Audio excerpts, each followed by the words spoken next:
A very good morning and Jai Hind 12th class. How are you? I hope you are well.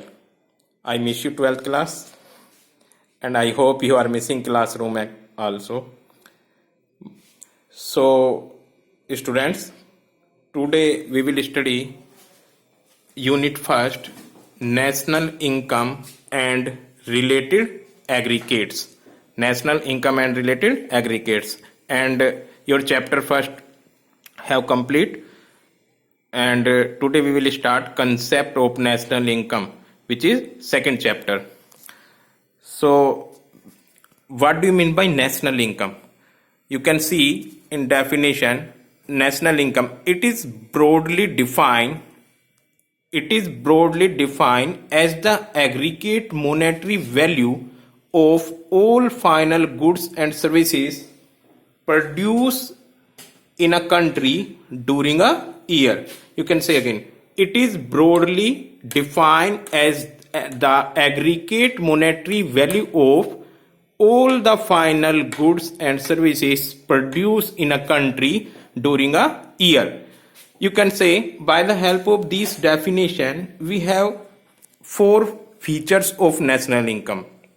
What are the four features?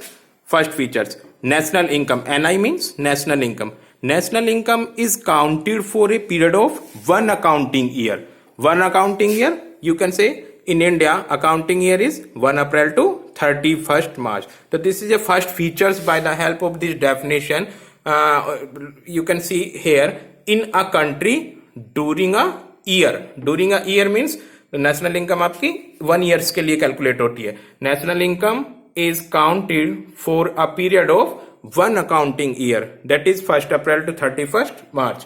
Your second features by the national income is a flow concept. Why it is flow? Because flow is during a period of time, and national income is a flow concept. On the other hand, there are stock and flow. Stock is a period of time, particular point of time, but your national income is a period of time, which is 1 April to 31st March.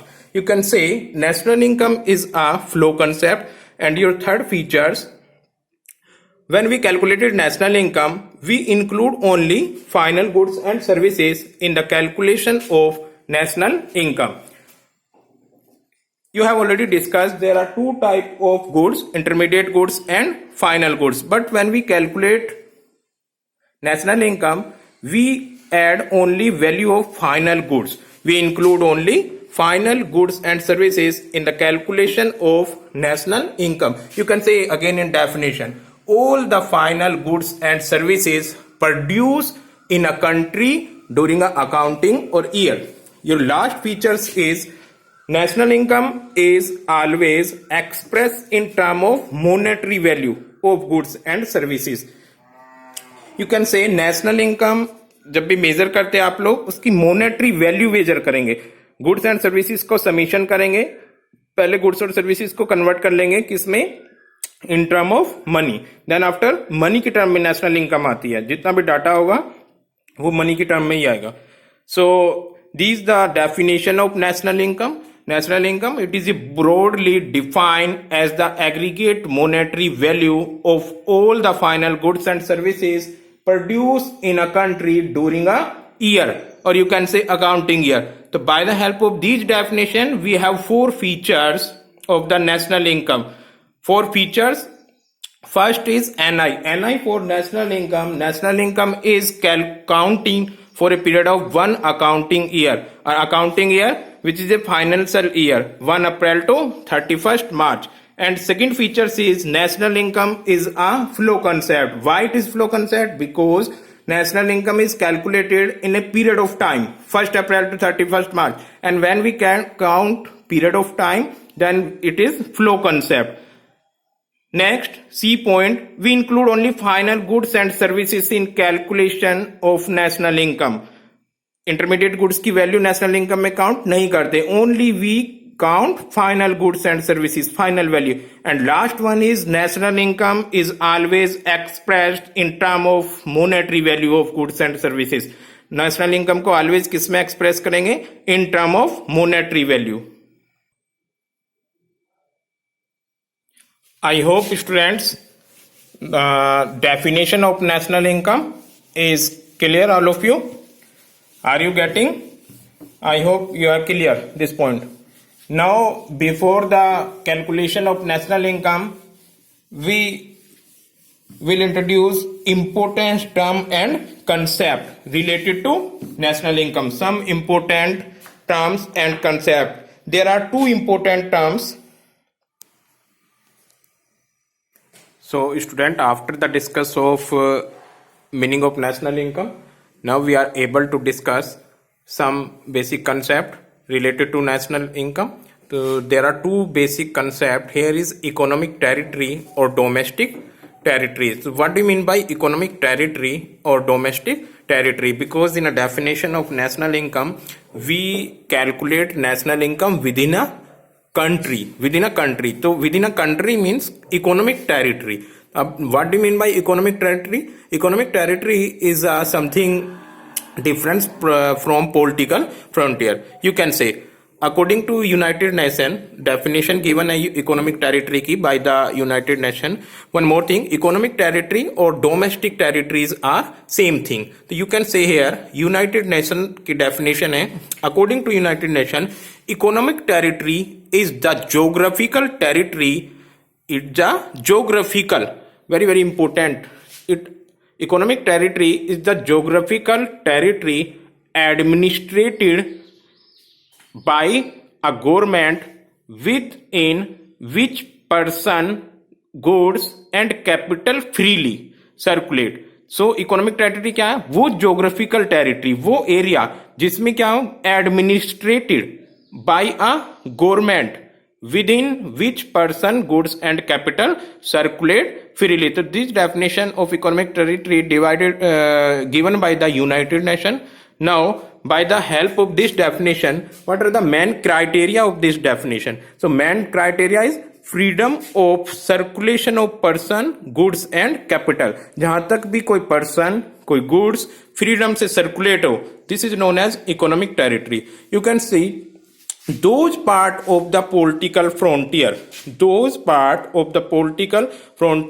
of a country where the country's government does not enjoy this freedom are not included in the economic territories of that country. So you can see students, जहां political frontier है country का, but हम लोग वहां पर freely circulate नहीं कर सकते, वो पार्ट क्या होगा? इकोनॉमिक टेरिटरी नहीं होगा. For example, foreign embassies. I hope you are aware embassies. If you know embassies क्या होता है बेटा, हर एक कंट्री में, एक कंट्री की दूसरी कंट्री में एम्बेसीज होती है. For example in Delhi various country की एम्बेसीज होगी. एक बिल्डिंग होगी, उसमें सारी कंट्रीज के फ्लैग होंगे, सारी कंट्रीज के ऑफिस होंगे, वो एम्बेसीज होगा. वो हमारी कंट्री में ज्योग्राफिकल तो है, but we can not circulate. वो हमारी कंट्री का पार्ट नहीं है. आप इसको ध्यान से समझो, बहुत ही इंपॉर्टेंट टॉपिक है. फॉरेन एम्बेसीज क्या होता है? जो इकोनॉमिक टेरिटरी है हमारी, economic territory, suppose that India का जो भी मैप होगा, इंडिया के मैप के अकॉर्डिंग पूरा ज्योग्राफिकल एरियाज हमारा है. लेकिन दिल्ली में जो फॉरेन एम्बेसी सिचुएटेड है, वहां पर गवर्नमेंट क्या नहीं करती? Which these embassies are not administered by a government. You can see here definition में क्या था? Economic territory is the geographical territory administered by a government. But in foreign embassies government administrate नहीं करती, क्योंकि वो अदर कंट्री का part है, located India में है, बट वो इकोनॉमिक टेरिटरी या डोमेस्टिक टेरिटरी इकोनॉमी की नहीं है. You can see, for example, government of India does not enjoy such freedom in the foreign embassies located within India. Government of India does not enjoy such freedom. जितनी भी हमारी country में embassies हैं, India की government उसमें freedom नहीं है, उसमें एडमिनिस्ट्रेटिव नहीं करती. You can see here again. So these foreign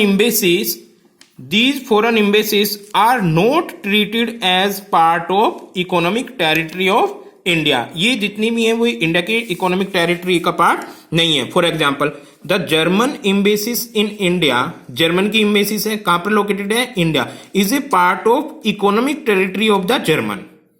I hope clear होगा। एम्बेसीज बेटा होता क्या है, एम्बेसीज में क्या होता है कि एक कंट्री का दूसरी कंट्री में ऑफिस होता है और वो इंफॉर्मेशन कलेक्ट करते हैं, हिंदी में दूतावास बोलते हैं। पुराने टाइम में होते थे, एक कंट्री से दूसरे कंट्री में एक राजा दूसरे राजा के पास अपने दूत भेजता था, तो ये दूतावास होते हैं, ऑफिस होते हैं। जैसे सपोज दैट दिल्ली में एम्बेसीज होगी अदर कंट्री की, जापान की, अमेरिका की, ब्रिटेन की, पाकिस्तान की, नेपाल, भूटान, सब कंट्रीज की एम्बेसीज है। और वो जो एम्बेसीज है, वो जो एरिया है वो इंडिया का नहीं है, आप ये मानिए उसको। वो किसका होगा, अदर कंट्री का। वहां पर इकोनॉमिक टेरिटरीज में हमारी वो नहीं होगी, उसको हम नेशनल इनकम में काउंट नहीं करेंगे। So you can say by the help of example, for example the German embassies in India, German की एम्बेसीज है कहां पर है, in India, is a part of economic territory of the German. Similarly the Indian embassies in German, अब हमारी भी other country में embassies होगी, is a part of economic territory of India. Thus economic territory is bigger than the political frontier, political frontier से भी बिगर concept है ये। आप लोगों ने बेटा मूवी देखी होंगी, बहुत सी मूवी में आता है, पीके मूवी में सरफराज था जो हीरो था, वो एम्बेसीज में ही वर्क करता था। वे लंदन में पिक्चर दिखाते हैं उसका शॉट लंदन में, but he from Pakistan, Pakistan embassy situated in London. तब कहाँ की इकोनॉमिक टेरिटरी हुई, वो पाकिस्तान की टेरिटरी हुई। आई होप ये क्लियर होगा आपको। What do you mean by economic territory? You can see again, economic territory is the geographical territory. Economic territory क्या हुआ, is the geographical territory administered by a government, जो government administrate करती है, within which person goods and capital circulate freely, जिसमें क्या है, कोई भी पर्सन गुड्स कैपिटल सर्कुलेट हो। अभी अगर मैं यहीं पे बताऊं आप लोगों को, इस डेफिनेशन का मेन क्राइटेरिया क्या है, freedom of circulation of, freedom of circulation of person goods and capital. But कहां पर हम फ्रीडम नहीं कर सकते, जो दिल्ली में लोकेटेड है एम्बेसीज, उसमें हम फ्रीली सर्कुलेट नहीं कर सकते, हमारी गवर्नमेंट का उसमें एडमिनिस्ट्रेट नहीं होता, because it is a part of other country territories. So you can say those part of the political frontier of a country where the country's government does not enjoy this freedom. कौन सी freedom?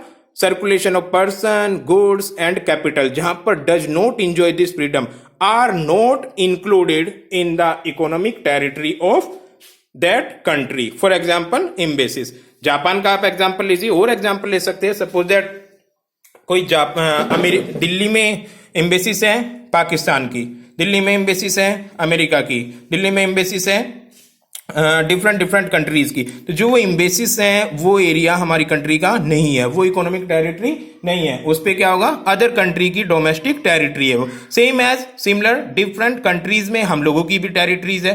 Suppose that America में या Britain में embassy situated है India की, तो वहां पर वो किसकी इकोनॉमिक टेरिटरी होगा, वो हमारी इकोनॉमिक टेरिटरी होगा। उस एम्बेसीज के अंदर जो एडमिनिस्ट्रेट होगा वो इंडियन गवर्नमेंट का होगा। तो सेम नेशनल इनकम जिस कंट्री की एम्बेसीज होगी उसकी काउंटी होगी। यानी जर्मन का कोई बंदा हमारे यहाँ पर काउंट कर रहा, वर्क कर रहा है दिल्ली में जर्मन एम्बेसीज में, तो उसकी इनकम कहाँ काउंट करेंगे हम, नेशनल इनकम उसकी जर्मन में, because it is a part of German territories.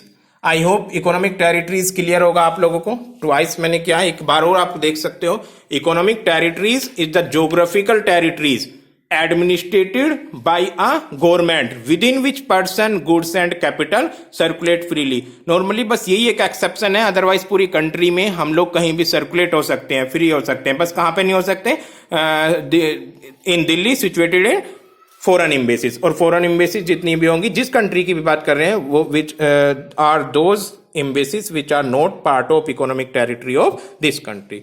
So students, now we will discuss another point. First is economic territories, another point we will discuss normal residence.